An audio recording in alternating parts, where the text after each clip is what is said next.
I'm sorry, but don't wanna talk. Oh my good news, অপবিশ্বাস শাকিব খানের সাথে আবারও জুটি হিসাবে কামব্যাক করতে চায়। ও মাই গড ভাই রে ভাই, এটা আমার কথা না, এটা হচ্ছে দর্শকের কথা।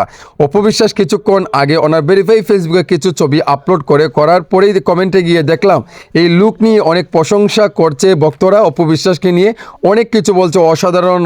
আমরা আবারও শাকিব খানের সাথে জুটি হিসাবে দেখতে চাই আপনাকে, আপনি কি সিনেমা বানাবেন, এই ধরনের অনেক কথাবার্তা বলছে কমেন্টে। সো বন্ধুরা, আমার কথা হচ্ছে শাকিব খানের সাথে যদি জুটি হিসাবে আবারও কামব্যাক করে তাহলে কি আগের মতো সিনেমা ব্যবসা সফল দিতে পারবে এবং কি ব্লকবাস্টার সিনেমা উপহার দিতে পারবে? আপনাদের মন্তব্য কি অবশ্যই কমেন্টে লিখতে ভুলবেন না। সো বন্ধুরা, আমার কথা হচ্ছে শাকিব খান কি আমাদের ডলিউড কিং অপবিশ্বাসকে নিয়ে আর কি কোনো সিনেমা বানাবে? আমার তো মনে হচ্ছে না ভাই। সো আপনাদের কাছে কেমন ফিল হচ্ছে এবং কি অপবিশ্বাস অনেক আগ্রহ দেখাচ্ছে শাকিব খানের সাথে, চান্স পাচ্ছে না এখন সিনেমা করতে। শাকিব খান আগে ছিল সুপারস্টার, এখন হচ্ছে মেগাস্টার। এখন আপনাদের মন্তব্য কি কমেন্টে বলেন।